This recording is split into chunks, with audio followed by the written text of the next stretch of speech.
구절 말씀 찾으신 줄 알고 제가 봉독하도록 하겠습니다. 여호와의 종 모세가 죽은 후에 여호와께서 모세의 수종자 눈의 아들 여호수아에게 말씀하여 이르시되 내 종 모세가 죽었으니 이제 너는 이 모든 백성과 더불어 일어나 이 요단을 건너 내가 그들 곧 이스라엘 자손에게 주는 그 땅으로 가라.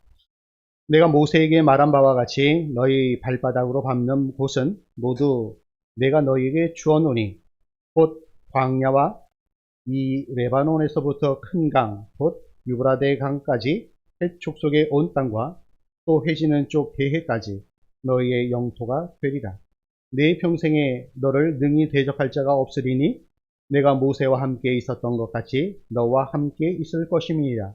내가 너를 떠나지 아니하며 버리지 아니하리니 강하고 담대하라. 너는 내가 그들의 조상에게 맹세하여 그들에게 주리란 땅을 이 백성에게 차지하게 하리라. 오직 강하고 극히 담대하여 나의 종 모세가 내게 명령한 그 명령을 다 지켜 행하고 우로나 좌로나 치우치지 말라. 그리하면 어디로 가든지 형통하리니 이 율법을 내 입에서 떠나지 말게 하며 주야로 그것을 묵상하여 그 안에 기록된 대로 다 지켜 행하라. 그리하면 내 길이 평탄하게 될 것이며 내가 형통하리라. 내가 내게 명령한 것이 아니냐. 강하고 담대하라. 두려워하지 말며 놀라지 말라. 내가 어디로 가든지 내 하나님 여호와가 너와 함께 하느니라 하십니다. 명을 전하는 우리 이태원 교회가 되기를 주님의 이름으로 간절히 축원합니다. 이것이 이제 교회 사명이고 저와 여러분에게 주어진 하나님 주님께서 주신 귀한 사명입니다. 이 사명 감당하기에 부족함이 없기를 날마다 주님 앞에 간구합니다. 오늘 말씀의 제목은 이 강을 건너라는 말씀의 제목을 가지고 함께 은혜 나누고자 합니다. 오늘 본문 말씀은 여호수아서입니다. 여호수아와 이스라엘 백성들이 요단을 사이에 두고 동편에서 서편으로 건널 그 준비를 하고 있는 그러한 상황. 어찌 보면 지금 이 상황이 우리 이태원 교회의 상황하고 비슷한 듯 합니다. 이곳이 동쪽입니다. 그리고 우리가 이전할 곳은 서쪽입니다. 그래서 동쪽에서 서쪽으로. 근데 그 사이에 이스라엘 백성은 요단강이 있어요. 근데 우리 이태원 교회는 그 사이에 뭐가 있냐? 뭐가 있을까요? 경부철도가 있습니다. 경부철도를 중심으로 이쪽이 동쪽이고 그쪽은 서쪽입니다. 이제 이 동쪽에서 경부철도를 건너 서쪽으로 옮겨갈 이 시점, 비슷한 상황인 듯 합니다.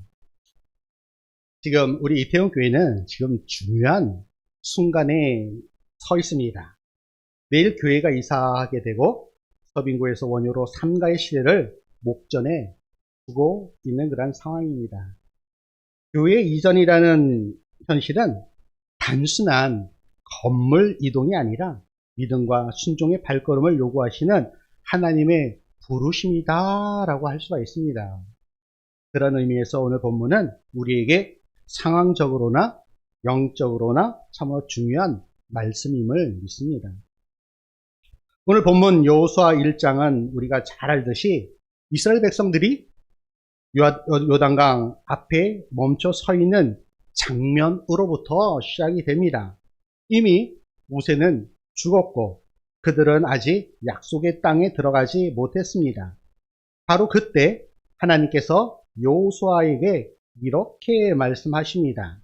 이제 너는 이 모든 백성과 더불어 일어나 이 요단을 건너 내가 그들 곧 이스라엘 자손에게 주는 그 땅으로 가라.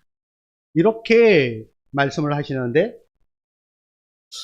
이 말씀은 이렇게도 들립니다.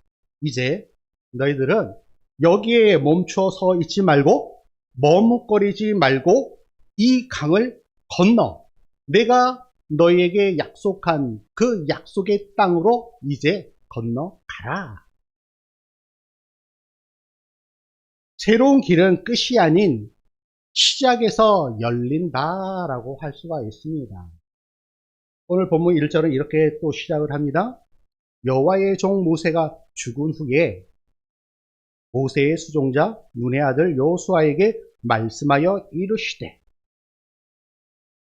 모세의 죽음은 이스라엘 사람들에게 참으로 큰 충격이었습니다. 어찌 보면 지도자의 부재, 또한 지금까지 해왔던 그 지도자를 통하여서 주었던 하나님의 그 약속들의, 그리고 하나님의 그 계획의 중단, 그리고 또 앞이 보이지 않는, 도저히 앞으로 어떤 일들이 벌어질지 알 수 없는 그러한 현실.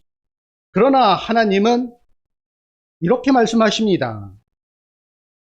이제 너는 일어나라. 이제 너는 일어나. 너희들이 지금 현재 머물러 있는, 주저앉아 있는 그곳에 지금까지 살아왔던 그런 삶의 현장에서 이제 다시 일어나라, 일어나라. 모세의 시대가 끝났지만 하나님의 역사는 결코 끝나지 않았습니다. 이스라엘 민족들이 그 상황이 모세가 죽음으로 인하여서 이제 모든 것이 다 끝났구나 라고 생각하는 그 순간, 하나님의 새로운 역사는 그 순간부터 다시 시작되는 것입니다. 우리 이태원 교회 이전도 마찬가지입니다. 지금까지 인도하신 하나님께서는 여기서 멈추지 않으십니다. 그렇게 교회 이전은 끝이 아니라 새로운 사명의 시작이다라고 할 수가 있습니다. 요단강은 단순한 강이 아니었습니다. 요단강은 우리가 생각하는 그런 단순한 강이 아니었습니다. 성경에 따르면 그 시기에 그 요단강의 그 상태에 대해서 말씀하고 있는데, 여호수아 3장 15절에서요 그 상황을 이렇게 말씀합니다. 요단이 곡식 거두는 시기에는 항상 언덕에 넘치더라. 이 말씀은 이제 곡식 거두는 시기, 추수할 때가 되면은 항상 요단강의 물수위가 가장 높은 수위다라는 그 말씀입니다. 이 말씀은 요단강이 도저히, 성경에는 남자 장정 한 60만 명, 그렇게 여자 아이들 다 합하면 약 200만 명이라는 그 대민족인데, 그 대민족이 이동을 하는 그 순간에 물이 항상 언덕에 넘치는 그 수위가 아주 높은 상황. 그런데 그 수많은 대민족이 그 요단강을 건너야 하는 그 상황. 이 상황은 불가능한 일이다라는 것을 우리에게 말씀해 주시고자 여호수아 3장 15절 상반절은 곡식 거두는 시기에는 항상 언덕에 넘치더라 라고 그 상황을 우리에게 말씀해 주고 있습니다. 제사장, 그러나 이러한 불가능의 그 순간, 인간의 시선으로, 인간의 눈으로 봤을 때는 결코 그 상황은 불가능한 그 순간, 하나님께서는 이렇게 말씀하십니다. 제사장들의 발이 물가에 잠기자 곧 위에서부터 흘러내리던 물이 그쳐서. 하나님께서 이스라엘 백성들에게 이제 너희는 일어나 건너라 라고 말씀을 하셨어요. 그리고 이스라엘 민족이 그 말씀에 순종하여서 먼저 앞서 제사장들이 그 강에 발을 담그자 그 순간 물이 그쳤다라고 말씀을 하고 있습니다.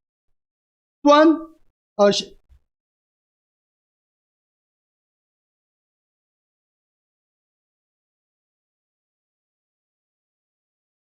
물이 그쳤다라고 말씀하세요. 제사장들이 언약궤를 메고 하나님의 말씀, 하나님의 그 언약궤를 메고 강물에 발을 담그는 그 순간 강이 멈췄다라고 그렇게 말씀을 합니다. 이것은 순종을 이야기를 합니다. 하나님께서 이스라엘 백성, 특별히 제사장들에게 말씀하셨을 때 그 제사장들이 하나님의 그 말씀에 순종하여 불가능에 가까운 그 순간 순종을 통하여서 그 물이 그 순간 그치게 되었다라는 사실입니다. 순종 없는 기적은 없습니다. 그들이 발을 내딛지 않으면 결코 그 강은 갈라지지 않습니다. 우리에게 필요한 첫걸음은 그러면 무엇일까요? 이제 새로운 곳에서 새롭게 시작을 할 때 새로운 그 첫걸음은 무엇일까요? 불안보다 믿음을 선택하는 것, 계산보다 기도로 결정하는 것, 가능할까가 아니라 하나님이 원하실까를 묻는 것으로부터 우리는 첫걸음을 내딛어야 할 줄 믿습니다. 앞이 도저히 예상할 수 없는 그 상황, 불가능의 그 상황 가운데 그 불가능을 가능으로 바꿀 수 있는 것은 무엇이냐? 바로 하나님께서 이 일을 행하실 것이다 라는 그 믿음입니다. 믿음이 불가능을 가능으로 바꾸게 됩니다. 물이 가득 차서 건널 수 없는 그 상황이 이제 물이 그 강을 건널 수 있게 되는 놀라운 기적을 체험하게 됩니다. 바로 믿음이 승리하게 되는 것입니다. 그렇게 히브리서 11장 1절에 이렇게 말씀을 합니다. 믿음은 바라는 것들의 실상이요 보이지 않는 것들의 증거니, 보이지 않을 때 필요한 것이 바로 믿음입니다. 알 수 없을 때 우리가 알 수 없는 그 상황을 극복할 수 있는 것, 그것이 바로 믿음입니다. 우리가 이제 내일이면 이사를 하고 다음 주부터는 그곳에서 예배를 드립니다. 그곳에서 어떤 일들이 벌어질지 우리가 알 수 없습니다. 우리가 아는 것은 우리가 가는 그곳이 신천지가 그 동네를 쑥대밭으로 만들었다라는 그 안타까운 그런 소식, 참으로 참담한 그 소식이었습니다. 앞으로 우리 앞에 어떠한 상황이 벌어질지 우리는 알 수 없습니다. 하지만 확실한 것은 하나님께서 하실 것이다 라는 그 사실입니다. 하나님께서 우리 이태원 교회에게 그 땅을 허락하여 주시고 그 땅으로 우리를 이정케 하시고 그곳에서 하나님께서 주신 그 언약의 말씀을 붙들고 살아갈 때 분명 그 가운데 하나님의 그 놀라운 기적들이 일어날 줄 믿습니다. 그 믿음을 가지고 우리는 이제 첫 걸음을 내딛어야 하는 것입니다. 미국의 미시시피 강을 가로지는 대형 철교를 설계한 기술자가 있었습니다. 철교가 완성되자 기자들이 찾아와 이렇게 물어봅니다. 이 다리가 정말 안전합니까? 혹시 무너지면 어떻게 합니까? 이렇게 기자들이 물었습니다. 그 물음에 그 기술자는 아무 말도 하지 않고 자신의 어린 아들과 함께 그 다리 위로 걸어 올라갔습니다. 그리고 다리 한가운데 멈춰서서 기자들에게 이렇게 말했습니다. 제가 만든 이 다리에 제 아들을 데리고 설 수 있을 만큼 저는 확신합니다. 다리는 먼저 올라가 보기 전에는 절대 안전함을 증명하지 않습니다. 그날 사람들은 설계자의 확신을 보고 다리를 건너기 시작했습니다. 다리가 안전해서 올라간 것이 아니라 올라갔기 때문에 안전하다는 것을 확인할 수 있었던 것입니다. 요단강도 마찬가지입니다. 이스라엘 백성은 강이 갈라진 후에 걸은 것이 아니라 발을 내딛자 강이 갈라졌던 것입니다. 우리는 갈라진 후에 그곳을 건너기를 원하지만 하나님께서는 결코 그렇게 하지 않으셨습니다. 물로 가득 채워져 있는 그 강에 발을 내딛자 그 순간 강이 갈라졌습니다. 기적은 멈춰있는 자에게 주어지는 것이 아니라 믿음의 걸음을 내디딘 자에게 열리는 그러한 문이다라고 할 수가 있습니다. 우리 이태원 교회도 이전이라는 요단강 앞에 서 있을 때 강이 먼저 갈라지면 걷겠습니다가 아니라 주님 말씀하셨으니 제가 믿음으로 먼저 발을 내딛겠습니다 라고 고백해야 할 줄 믿습니다. 하나님께서는 여호수아에게 3번이나 이렇게 말씀을 하십니다. 6절에 강하고 담대하라. 또한 7절에 오직 강하고 담대하여. 9절 상반절에 강하고 담대하라. 두려워하지 말며 놀라지 말라. 하나님께서 왜 3번에 걸쳐서 이스라엘 백성들에게 강하고 담대하라라고 말씀하셨을까요? 3이란 숫자는 완전수입니다. 완전수. 완전수라는 것은 하나님께서 약속하실 때 그대로 될 것이다 라는 확신에 찬 말씀입니다. 그래서 하나님께서 이스라엘 백성들을 향하여 강하고 담대하라 라고 3번에 걸쳐서 확신 있게 이스라엘 백성들에게 말씀하고 있습니다. 왜냐하면 지금 이스라엘 백성들 그들은 두려워하고 있었기 때문입니다. 이전에 모세 또한 거인 같은 가난한 사람들 넘실대는 요단강 그 순간에 여호수아도 흔들렸을 것입니다. 그런데 하나님은 이유 없는 용기를 요구하지 않으십니다. 그 용기의 근거를 이렇게 주십니다. 9절 하반절에 내가 어디로 가든지 내 하나님 여호와가 너와 함께 하느리라. 두려워 떨고 있는 여호수아와 이스라엘 백성들을 향하여서 강하고 담대하라라고 약속을 주실 뿐만 아니라 이제 너가 어디로 가든지 내가 너와 함께 하겠다라고 말씀을 하십니다. 이 말씀은 우리 이태원 교회 가운데도 하나님께서 주시는 그러한 말씀인 줄 믿습니다. 이전의 순간, 이 순간에 우리 하나님께서 강하고 우리를 향하여서 강하고 담대하라라고 말씀하실 뿐만 아니라 어디로 가든지 이미 우리는 갈 곳을 정해져 있죠. 그곳뿐만 아니라 우리 삶 속에서 어느 곳에 있든지 간에 늘 우리 하나님께서 임마누엘 하나님으로 우리와 함께 하시겠다라고 말씀을 하십니다. 하나님께서 함께 하시면 그의 삶은 형통의 삶이 됩니다. 지난 주인가요? 우리 송 목사님께서도 그런 말씀을 하셨어요.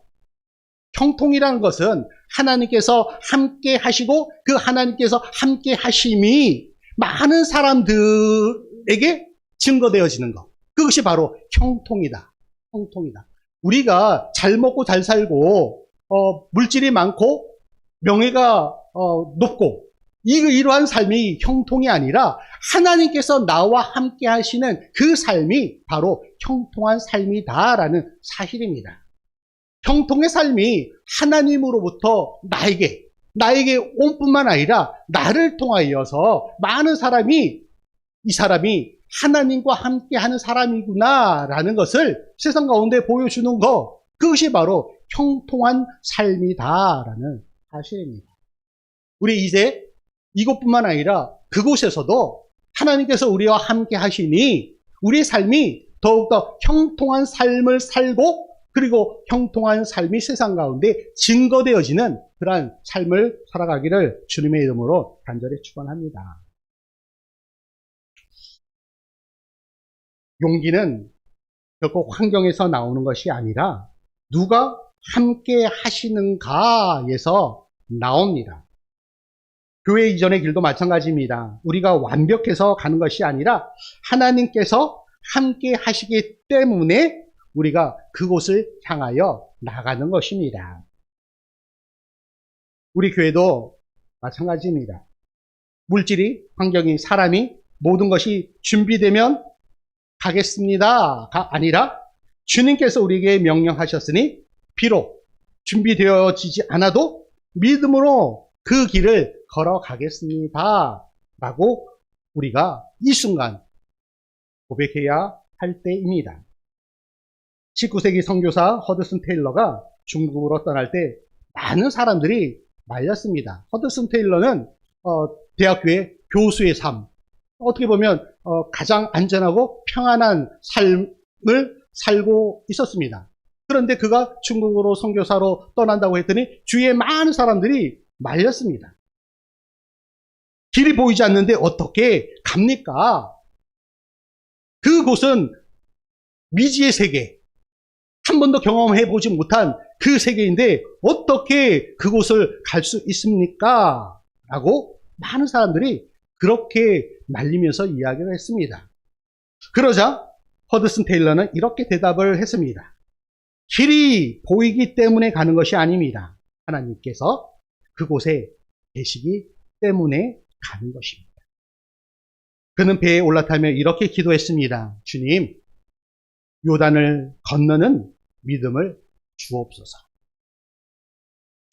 사랑하는 여러분, 우리 하나님께서 저와 여러분에게 이렇게 말씀을 하십니다. 이 강을 건너라.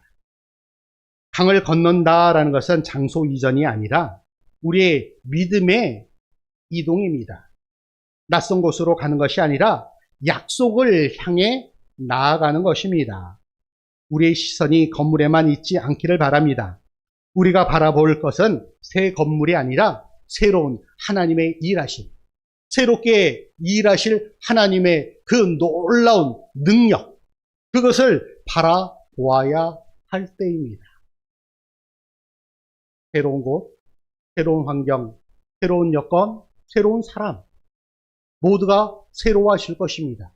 그런데 결코 우리는 두려워할 이유가 하나도 없습니다. 왜? 하나님께서 저와 여러분과 함께 하시고 임의 말씀으로 우리에게 약속한 곳이기 때문입니다. 비록 우리는 아무것도 보이지 않는 그런 상황 가운데 있지만 우리에게 유일한 한 가지가 있습니다. 하나님께서 하실 것이다라는 바로 그 믿음입니다. 그 믿음이 저와 여러분을 일으켜 세우십니다. 그 믿음이 우리의 강을 건너게 하십니다. 그 믿음이 승리케 하심을 믿습니다. 그 믿음으로 우리 새로운 시작을 알리며 나아가기를 주님의 이름으로 간절히 축원합니다.